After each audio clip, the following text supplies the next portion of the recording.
हाय दोस्तों, आज मैं लेकर आई हूँ आप लोगों के सामने मुश्किल की एपिसोड नंबर 5 के एपिसोड 5 में होता है क्या। लेकिन दोस्तों, इससे पहले आपसे एक छोटी सी रिक्वेस्ट है कि आप हमारे चैनल को सब्सक्राइब कर दें, लाइक कर दें और कमेंट करके हमें ज़रूर आगाह किया करें कि ये एपिसोड आपको कैसी लगी। शुक्रिया जी। तो दोस्तों, समीन के अब्बू अपने रूम में चुपचाप खामोशी से बैठे होते हैं कि समीन की अम्मी अपने शोहर के लिए चाय लेकर आती है और उसे कहती है कि कब तक आप ऐसे चुप करके लोगों की नज़रों से छुप कर बैठे रहेंगे, अपने आप को कब तक लोगों से छुपाएंगे।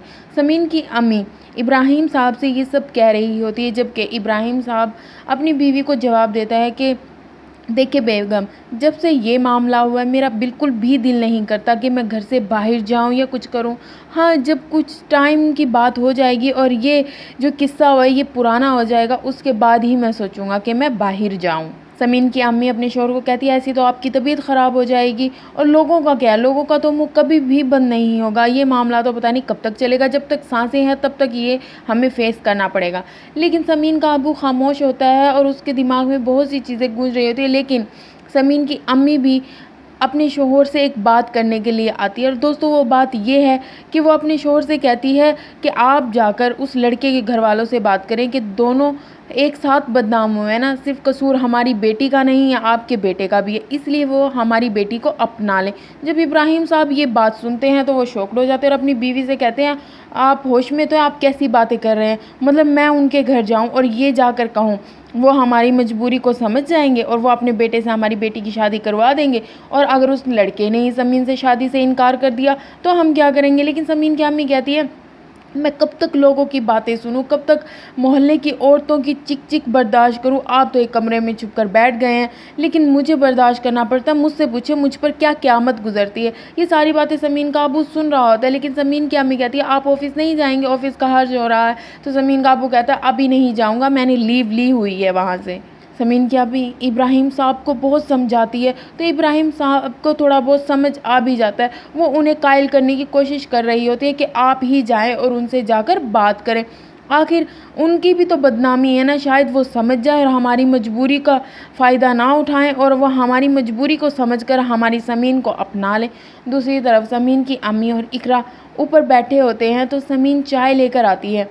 समीन की अम्मी इकरा को कहती है जाओ किचन से जाओ बिस्किट लेके आओ। तो समीन कहती है अम्मी मैं ले आती हूँ, लेकिन समीन की अम्मी कहती है नहीं तुम मेरे पास बैठो, इकरा जाओ। इकरा नहीं जा रही होती, लेकिन समीन की अम्मी उस पर गुस्सा करती है, कहती है जाओ, मैंने तुम्हें कहा है ना तुम बिस्किट लेके आओ। तो इकरा कहती है ओके अम्मी मैं जा रही हूँ। समीन वैसे ये बातें सारी समझ तो रही होती है कि अम्मी को मुझसे कुछ कहना है। फिर समीन की अम्मी समीन को कहती है मेरे पास बैठो। समीन अपनी अम्मी को देख रही होती है और कह रही होती है क्यों, क्या हुआ, कोई बात हुई है, फिर कोई किसी औरत ने कुछ आकर आपको कहा है। तो समीन की अम्मी कहती है नहीं ऐसा तो कुछ नहीं हुआ। फिर समीन कहती है कि मैंने इसलिए ये बात पूछी है क्योंकि आप गुस्से में लग रही हैं और आप परेशान भी लग रही हैं। लेकिन समीन की अम्मी चुप होती है और कहती है जब किसी माँ बाप की बदनामी होती है ना, तो वो माँ बाप कहने के लिए उनके पास कुछ नहीं होता, वो ऐसे ही सर झुकाए और नज़रें झुकाए बैठे रहते हैं। जब समीन अपनी अम्मी की ये बात सुनती है तो इसे इतना दुख होता है, क्योंकि जानते तो सब ही हैं ये लोग कि समीन का इसमें कोई कसूर नहीं होता, लेकिन ये तस्लीम करने के लिए वो अपने आप को नहीं समझा रहे होते। वो सिर्फ ये समझ रहे होते हैं कि समीन और उस लड़के का ही कसूर, आखिर ये दोनों क्यों गए साथ। तो दूसरी तरफ ये होता है कि फराज सुबह नाश्ता कर रहा होता है और उसके दोस्त की उसके पास कॉल आती है। उसका दोस्त उसे कहता है कि आखिर तुम जिम कब आओगे, मैं तुम्हारा इंतज़ार कर रहा हूँ, तुमसे मिलना चाहता हूँ, और तुम्हें याद है ना हमारी दोस्त की शादी भी हमने उसकी तैयारी करनी है। तो उसे फराज कहता है तुम इस वक्त ये कैसी बातें कर रहे हो, मुझे ये बताओ यूनिवर्सिटी में हमारे बारे में कोई बातें तो नहीं हो रही होती। वो उससे पूछ रहा होता है तो उसका दोस्त उसे कहता है हाँ जी बहुत बातें होती हैं। ये सुनकर फराज को गुस्सा आ जाता है और कहता है कि तुम्हें शादी की पड़ रही है और तुम ये नहीं सोच रहे मैं कब से घर में छुप कर बैठा हूँ, मुझसे लोगों की बातें बर्दाश्त नहीं हो रही। तो फराज कॉल कट कर देता है। दूसरी तरफ फिर फराज कुछ सोचता है और उठता है, जल्दी से उठकर अपने दोस्त को कॉल मिलाता है। अब तो उसका दोस्त खुश हो जाता है कि मुझे पता था तुम शादी में ज़रूर आओगे। फराज उसे कहता है मुझे बताओ लोग क्या क्या बातें करते हैं, और समीन यूनिवर्सिटी आती है। तो फराज का दोस्त कहता है नहीं समीन तो नहीं आती, उसकी फ्रेंड आती है यूनिवर्सिटी। तो उन्होंने कहा नहीं उसकी फ्रेंड भी नहीं आती। बस ये पूछकर फराज कॉल कट कर देता है। फिर वो ख्याल देखता है कि हरीम उसको कैसे तकती थी, देखती रहती थी, और फराज उससे इरिटेट होता था। फराज ये सारी बातें सोच रहा होता है और उसके दोस्त उसे कहते हैं वो देखो वो तुम्हें लड़की देख रही है। तो फराज को इस चीज़ पे गुस्सा आ जाता है। फिर फराज समीन के बारे में सोचता है कि वो उसका प्रपोजल मेरे पास लेकर आती है, समीन का इसमें कोई कसूर नहीं आता। वो सारी बातें सोच रहा होता है। दूसरी तरफ जो है समीन की अम्मी समीन के अब्बू से कहती है कि आपने फिर क्या सोचा। तो उसका अब्बू कुछ नहीं कहता और वो खाना खा रहा होता है। समीन की अम्मी कहती है आप सब्र करें। समीन चाय बना कर लेकर आ रही होती है, लेकिन समीन का अब्बू इस चीज़ पर गुस्सा करता है कि मैंने आपको कहा मेरे लिए खाना चाय आप बनाएंगी, समीन के हाथ से मैं कुछ नहीं लूँगा। तो ये कहकर समीन की अम्मी चली जाती है और समीन का अब्बू कुछ सोच रहा होता है।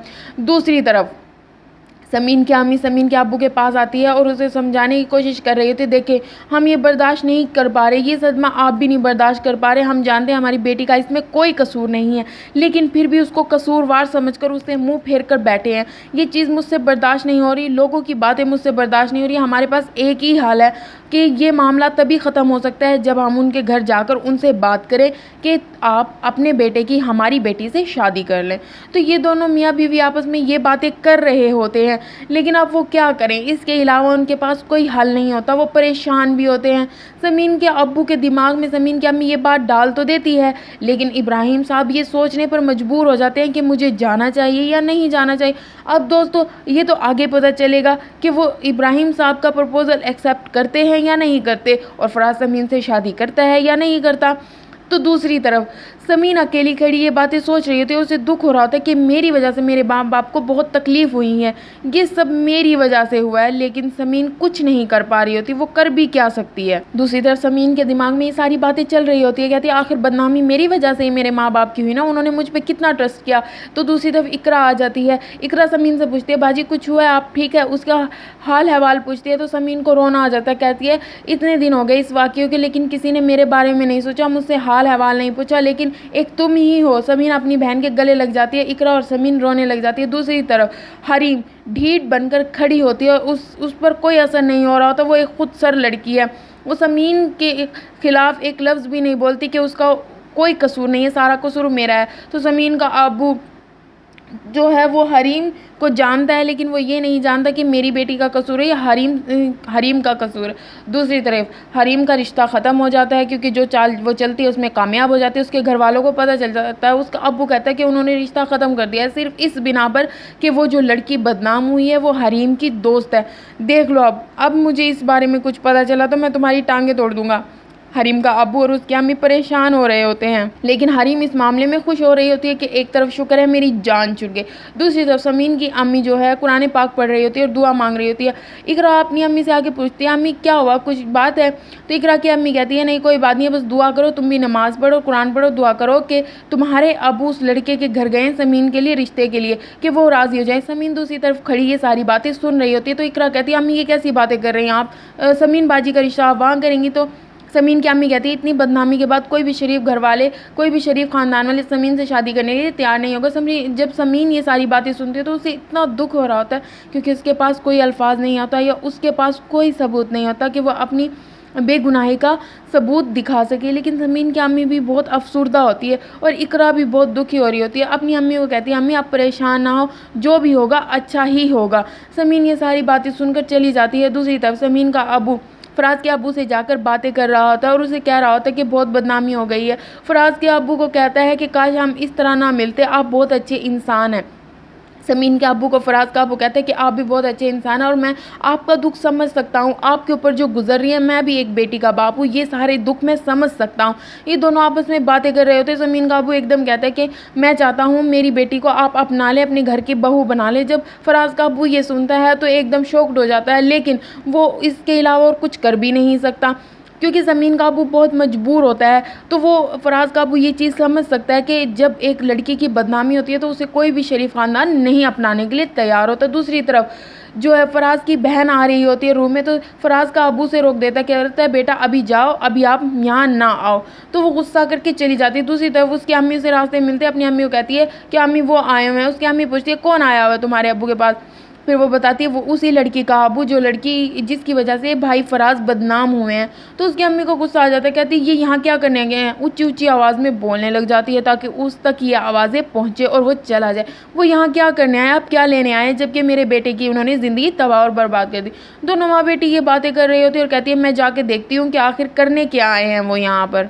लेकिन फराज की बहन अपनी अम्मी को रोकती है, अम्मी अभी ना जाएं, अब्बू गुस्से में है और गुस्सा करेंगे। दूसरी तरफ फराज का अब्बू और ज़मीन के अब्बू आपस में बातें कर रहे होते हैं और सोच विचार कर रहे होते हैं कि हमें बच्चों के साथ ऐसा करना चाहिए या नहीं करना चाहिए। लेकिन वो इसके अलावा कुछ कर भी नहीं सकते, इसलिए उन्होंने यही हाल सोचा कि हम अपने बच्चों की शादी कर देते हैं। दूसरी तरफ फराज का अब्बू फराज से और उस अपनी बीवी से जाकर कहता है कि मैंने फराज और उस लड़की का रिश्ता तय कर दिया और मैंने उनके घर वालों को हाँ कर दिया। फराज के अब्बू उसको सारी बातें बताते हैं कि उस लड़की के अब्बू ने खुदकुशी करने की कोशिश की है तो तुम मान जाओ, लेकिन वो नहीं मान रहे होते। दूसरी तरफ समीन का अब्बू घर आता है तो उसकी बीवी उससे पूछ रही होती है आपने मुझे बताया नहीं, क्या हुआ। समीन सुन रही होती है तो वो दोनों आपस में बातें कर रहे होते, कहते हैं उन्होंने कहा है कि हम जवाब देंगे आपको। दूसरी तरफ फराज का अब्बू से फोर्स कर रहा होता है कि तुम मान जाओ और दूसरों की मजबूरी को समझो।